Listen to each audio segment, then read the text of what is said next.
Croeso I Dŷ Gwyrddfai, y hwb datgabynneiddio cyntaf o'i fath ym Mhrydain.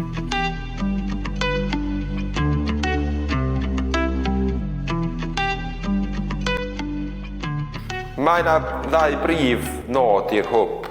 Cyntaf hynny ydy arddangos technoleg gwyrdd yn y byd datgabynneiddio ac hefyd i'w sgilio pobl I ddefnyddio'r technoleg yma. So da ni yma yn gweithio efo grŵp canrillo mennau hefyd, a mae gynnon ni bodau hyfforddiant yma sy'n golygu bod yna bobl ifanc a phobl hŷn yn cael dod drwy'r drws I gael i'w sgilio yn y maes datgabynneiddio. Nid yn unig i'w sgilio gweithlu adra, ond i'w sgilio'r gadwyn gyflenwi lleol hefyd. Oherwydd da ni'n i'w sgilio, be mae hynny'n golygu ydy bod ni'n mynd I leihau ein ôl-troed carbon. Mae gennym ni Sant Goban yn un o'r compodiau, cwmni byd eang sy'n cynnig hyfforddiant yn y maes external wall insulation, fel enghraifft.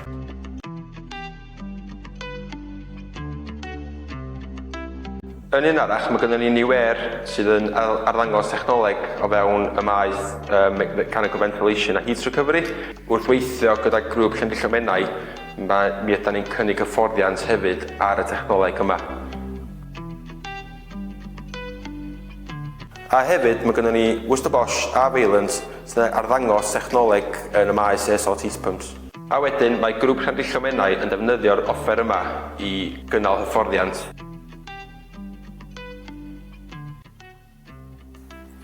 Yr ail brif nod yma yn Dŷ Gwyrddfai ydy gweithio'n agos gyda ein partneriaid allweddol arall sef Brifysgol Bangor. A drwy'n wneud hynny, byddwn ni'n treialu technoleg a deunyddiau newydd sy'n cyd-fynd ar agenda datgabynneiddio. Mae'r cyfleuster ymchwil yma yn datgloi'r potensial I gynnal ymchwil I mewn I gartrefi mwy cynaliadwy, cost-effeithlon ac iachach. Mae un ochr i'r cyfleuster yn efelychu hinsawdd allanol eithafol. Gallen ni fod yn tywydd rhewllyd, oer a phoeth, ac mae'r lefelau ceithder yn cael eu rheoli. Mae hyn yn galluogi cwmnïau I brofi deunyddiau adeiladu mewn amgylchedd rheoledig. Mae ochr arall yn dynwared amodau dan do gyfforddus y cartref. Dyma ein ystafell gynadleddau aml ddefnydd. Mae wedi cael ei ddefnyddio ar gyfer nifer fawr o ddigwyddiadau, cynadleddau,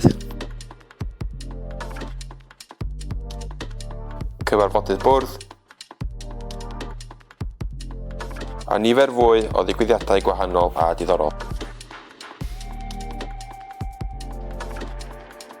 Gyda lle I hyd at 100 o bobl I eistedd, mae'n leoliad boblogaidd iawn yn Ngwynedd.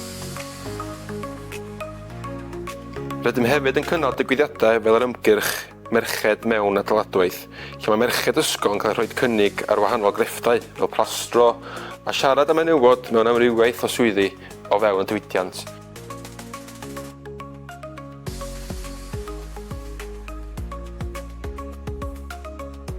A dyma Academi Adra'r Waith yn dysgu sgiliau gwerthfawr fel gweithio ar uchder ac yn paratoi'r cyfranogwyr ar gyfer dyfodol yn y diwydiant adeiladu.